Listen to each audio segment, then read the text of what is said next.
Uncle Tom or a religious Uncle Tom who is doing the same thing today to keep Negroes defenseless in the face of attack that Uncle Tom did on the plantation to keep those Negroes defenseless in the face of the attack of the Klan in that day. I think, though, that we can be sure that the vast majority of Negroes who engage in the demonstrations and who understand the nonviolent philosophy will be able to face dogs and all of the other brutal methods that are used without retaliating with violence, because they understand that one of the first principles of nonviolence is a willingness to be the recipient of violence while never inflicting violence upon another. As concerns Malcolm and Martin, I watched two men coming from unimaginably different backgrounds, whose positions originally were poles apart, driven closer and closer together. By the time each died, their positions had become virtually the same position. It can be said indeed that Martin picked up Malcolm's burden, articulated the vision which Malcolm had begun to see and for which he paid with his life, and that Malcolm was one of the people Martin saw on the mountaintop. Medgar was too young to have seen this happen, though he hoped for it and would not have been surprised. But Medgar was murdered first. I was older than Medgar, Malcolm, and Martin. I was raised to believe that the eldest was supposed to be a model for the younger, and was, of course, expected to die first. Not one of these three lived to be 40. โอ้ยตาย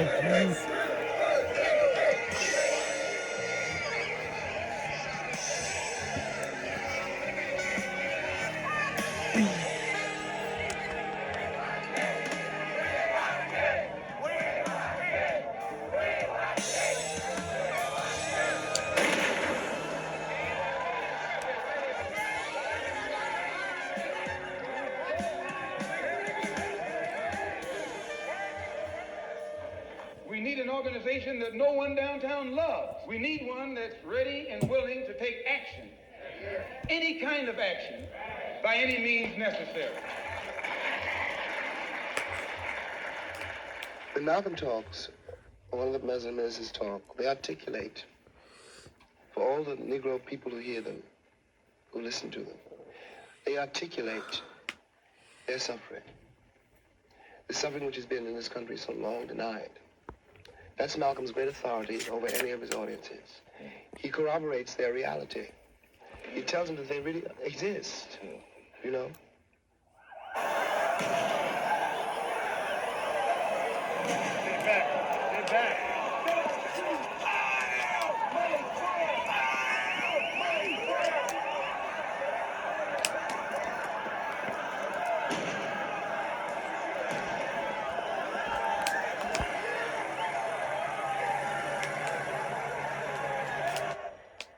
And there are days, this is one of them, when you wonder what your role is in this country and what your future is in it. How precisely you're going to reconcile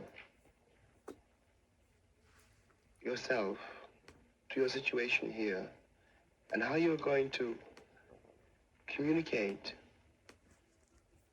to the vast, heedless, unthinking, cruel white majority that you are here. I'm terrified at the moral apathy, the death of the heart, which is happening in my country. These people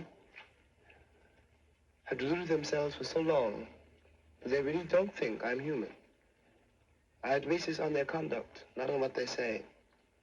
And this means that they have become, in themselves, moral monsters.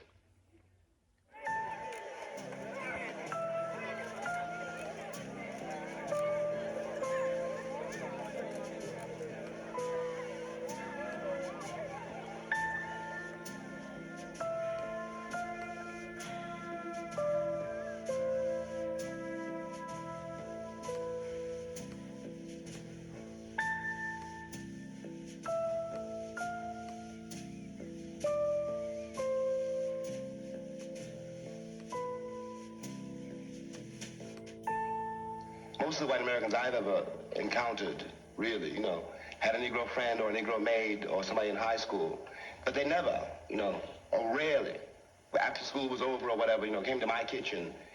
We were segregated from the schoolhouse door. Therefore, he doesn't know. He really does not know what it was like for me to leave my house, leave school and go back to Harlem. He doesn't know how Negroes live. And it comes as a great surprise.